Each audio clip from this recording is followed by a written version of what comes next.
প্রিয় ছাত্রছাত্রীরা, আজকের পর্বে আলোচনা করব মাধ্যমিক তোমাদের অর্থাৎ যে দশম শ্রেণীর বাংলা বিষয় প্রলয় উল্লাস কবিতা কাজী নজরুল ইসলামের লেখা। এখান থেকে আজকের পর্বে শুধুমাত্র এমসিকিউ এবং এসএকিউ প্রশ্ন আলোচনা করব।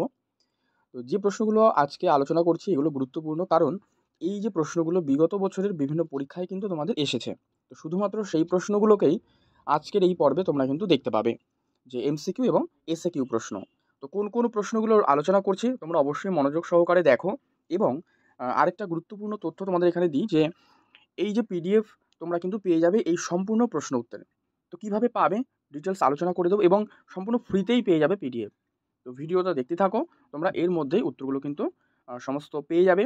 পাশাপাশি পিডিএফ কোথা থেকে সংগ্রহ করবে তাও পেয়ে যাবে। দেখো, প্রথম রয়েছে যে প্রলয় উল্লাস কবিতাটি কার লেখা, যেটা আমি শুরুতেই বললাম যে কাজী নজরুল ইসলামের কিন্তু লেখা এই প্রলয় উল্লাস কবিতাটি। ২ নম্বর, প্রলয় উল্লাস কবিতাটি কোন কাব্যগ্রন্থের অন্তর্গত? অগ্নিবীণা। খুবই গুরুত্বপূর্ণ একটা প্রশ্ন এটা। হ্যাঁ, যে কোন কাব্যগ্রন্থ, সেটা হচ্ছে অগ্নিবীণা। নেক্সট প্রশ্ন, কবি নূতনের কেতন বলেছেন কাকে? কালবৈশাখীর ঝড়কে কিন্তু কবি নূতনের কেতন বলে উল্লেখ করেছেন। তাহলে প্রলয় উল্লাস এই শব্দটির অর্থ কি? ধ্বংসের আনন্দ। আমরা ভেঙে মনে রাখবো, প্রলয় আর হচ্ছে উল্লাস, মনে রাখুন এরকম, প্রলয় আর হচ্ছে উল্লাস বলে। প্রলয় মানে কি? এটা ধ্বংস, তাণ্ডবলীলা বলতে পারি। উল্লাস আনন্দ, তাহলে ধ্বংসের আনন্দ। নেক্সট, অনাগত প্রলয় যেখানে ধমকেনে আগল ভাঙলো তা হলো, অর্থাৎ কোথায় আগল ভাঙলো, সেটা হচ্ছে সিন্ধু পাড়ের সিংহদ্বারে। নেক্সট, নিচের কোনটি নজরুলের লেখা কাব্যগ্রন্থ নয়? ভালো করে দেখবে, নয় বলেছে কিন্তু, ঠিক আছে। উত্তর করো যে মানসী, এটা হবে সঠিক। প্রলয় উল্লাস কবিতাটির মুখ্য উপজীব্য হলো উত্তর বিপ্লববাদ। তোরা সব ড্যাশ কর, কি হবে? তোরা সব, উত্তর করো জয়ধ্বনি কর। মাভৈ মাভৈ এই ধ্বনির তাৎপর্য হলো ভয় না পেয়ে এগিয়ে চলা। মুমূর্ষ শব্দের একটি প্রতিশব্দ, উত্তর ভয়ঙ্কর। প্রলয় উল্লাস কবিতায় শিশুচাঁদ বলতে বোঝানো হয়েছে সদ্য উদিত চাঁদকে। ভয়ঙ্কর আসছে, তো কিভাবে? ভয়ঙ্কর কিন্তু বজ্র শিখার মশাল জেলে আসছে, অপশন খ।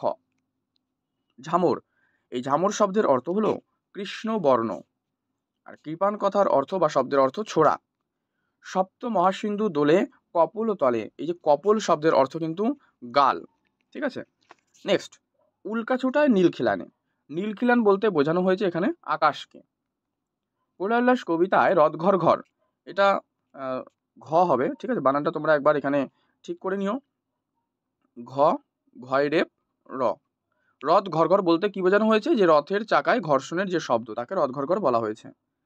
জীবনহারা অসুন্দরে করতে ছেদন, কে আসছে? নবীন।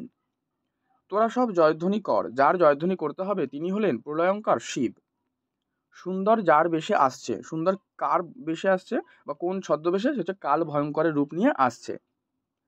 দ্বাদশ রবির বহ্নিজ্বালা ভয়াল তাহার নয়ন কাটায়, এই যে দ্বাদশ রবি অর্থাৎ 12টা রবির কথা এখানে বলা হয়েছে। অন্ধকার আর বন্ধকূপে দেবতা বাধা যজ্ঞ জূপে, এক্ষেত্রে কবি দেবতা বলতে বুঝিয়েছেন ভারতীয় বিপ্লবীকে। বিশ্বপিতার বক্ষকলে কি ঝোলে? উত্তর কৃপান ঝোলে। মৃত্যু গহন অন্ধকূপে বলতে কবি কি বুঝিয়েছেন? কুসংস্কারগ্রস্ত সমাজ। মহাকালীর চণ্ডীরূপে আসছেন, কে আসছেন? তিনি হলেন সৃষ্টির দেবতা। দেখো, পর্ব ভালো লাগলে লাইক করবে, শেয়ার করবে, চ্যানেলে নতুন হলে সাবস্ক্রাইব করবে। আর পাশাপাশি তার পাশে যে জয়েন বাটনটি রয়েছে, চাইলে সেখানেও জয়েন হয়ে যেতে পারো। আর তোমরা এর সম্পূর্ণ যে ফ্রি পিডিএফ, এটা টেলিগ্রাম থেকে সংগ্রহ করে নিতে পারবে। টেলিগ্রামের লিঙ্ক এই ভিডিও ডেসক্রিপশন বক্সে দেওয়া রয়েছে, ঠিক আছে। ওখান থেকে তোমরা কিন্তু সম্পূর্ণ ফ্রিতে সংগ্রহ করে নাও। আচ্ছা, এরপরে রয়েছে অতি সংক্ষিপ্ত প্রশ্ন, তো যেটা তোমাদের বললাম যে এসএকিউ পার্ট। তো কি কি রয়েছে দেখো, যে তোরা সব জয়ধ্বনি কর, কে কাদের এখানে জয়ধ্বনি করতে বলেছেন? উত্তর করো মুক্তিকাবী কবি নজরুল ইসলাম সমগ্র স্বদেশবাসীকে কিন্তু জয়ধ্বনি করতে বলেছেন। 2, বধূরা প্রদীপ তুলে ধরো, কিসের জন্য বধূদের প্রদীপ তুলে ধরার কথা বলা হয়েছে? উত্তর করো যে মহাকাল ভয়ঙ্কর বেশে অসুন্দরকে ধ্বংস করে সুন্দরের প্রতিষ্ঠা করতে আসছে, তাই তার আগমনকে বরণ করে নেওয়ার জন্য বধূদের কিন্তু প্রদীপ তুলে ধরার কথা বলা হয়েছে। আসবে উষা অরুণ হেসে, উষা কখন হাসবে? আসবে। কবি কাজী নজরুল ইসলামের প্রলয় উল্লাস নামক কবিতায় তরুণ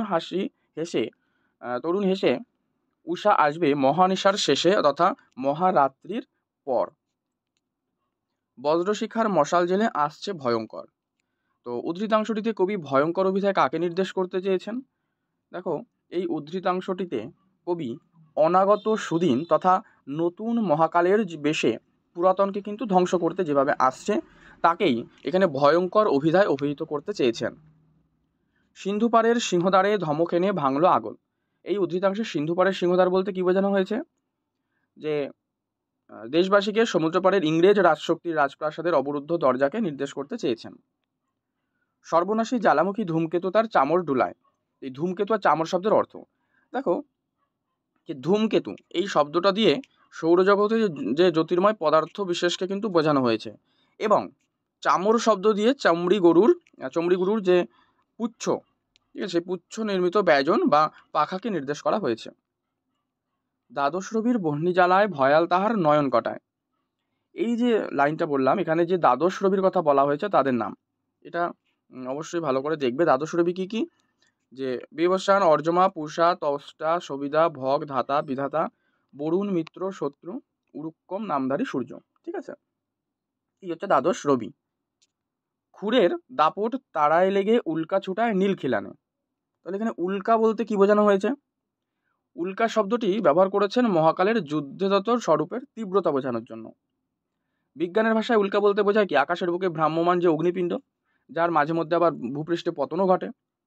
দুটো পার্টি আমি বুঝিয়ে দিলাম। নেক্সট, দিগম্বরের জটায় হাসে শিশু চাঁদের কর। তো এই যে উদ্ধৃতাংশে কোন দেবতার অস্তিত্ব কল্পনা করা হয়েছে? এখানে উদ্ধৃতাংশে দিগম্বর অর্থাৎ কি? এই দেবাদিদেব মহাদেবের যে অস্তিত্ব কল্পনা করা হয়েছে, যার কিনা শিরচূড়ীয় উদীয়মান চাঁদের কল্পনা করা হয়েছে। ঠিক আছে, এটা হচ্ছে দিগম্বর। নেক্সট বলছি, ধ্বংস দেখে ভয় কেন তোর? ধ্বংস দেখেও তাকে ভয় না করার কথা বলা হয়েছে কেন? কারণ কবি যে ধ্বংসের কথা বলছেন, সেই যে মহাকালের ভয়ঙ্কর ধ্বংসলীলার মধ্যেও নব সৃষ্টির বীজ নিহিত থাকে। সেই জন্যই কিন্তু কবি এই ধ্বংস দেখে তাকে ভয় না করার কথাই বলেছেন। প্রলয় উল্লাস কবিতায় কবি কিসের মধ্যে নূতনের কেতন দেখেছেন? কালবৈশাখীর ঝড়ের মধ্যে, যেটা তোমাদের প্রথম পাতাতেই রয়েছে। স্তব্ধ চরাচর, তাহলে চরাচর স্তব্ধ কেন? কারণ এই প্রলয় নেশার যে নৃত্য পাগল ভয়ঙ্কর, এর হট্টগোলেই চরাচর কিন্তু আজ স্তব্ধ। আসছে নবীন, কি করতে আসছে? সে জীবনহীন অসুন্দরকে চিরতরে ছেদ করতে আসছে।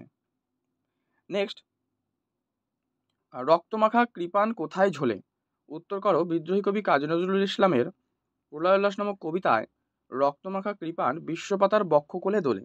দেখো, এর যে মূল উত্তর এটা কিন্তু এইটুকু, যে এই যে বিশ্বপাতার বক্ষ কোলে দোলে, তো এটা সম্পূর্ণ বাক্যে লেখা হয়েছে। নেক্সট, দিগন্তরের কাদন কোথায় লুটায়? পিঙ্গল ত্রস্ত জটায় লুটায়। বাকিটা তোমরা লিখে নেবে সেম। কালবৈশাখী ঝড় কিরূপে আসে? যে মহাকালের চণ্ডরূপে আসে, ধোঁয়ায় ধূপের রূপেও আসে। হাকে ওই কি বলে হাঁক দেয়? জয় প্রলয়ঙ্কর বলে হাঁক দেয়। আসছে ভয়ঙ্কর কিভাবে? বজ্রশিখার মশাল জেলে। এবার মহানিশার শেষে উষা কিভাবে আসবে? মহানিশার সমাপ্ত হলে উষা আসবে অরুণ হেসে। ঠিক আছে।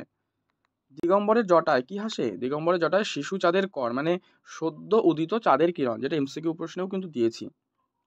রনিয়া ওঠে, কোথায় কি রনিয়া ওঠে? বজ্ররূপ গানে এবং ঝড় তুফানে রনিয়া ওঠে রেশার কাঁদন। কোথায়?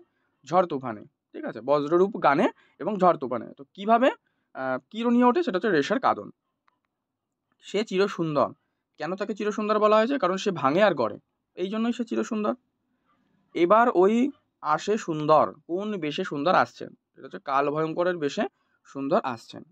যাই হোক, এই হচ্ছে তোমাদের এমসিকিউ এসসিকিউ প্রশ্নগুলো আলোচনা করলাম। অবশ্যই ভালো করে প্র্যাকটিস করো।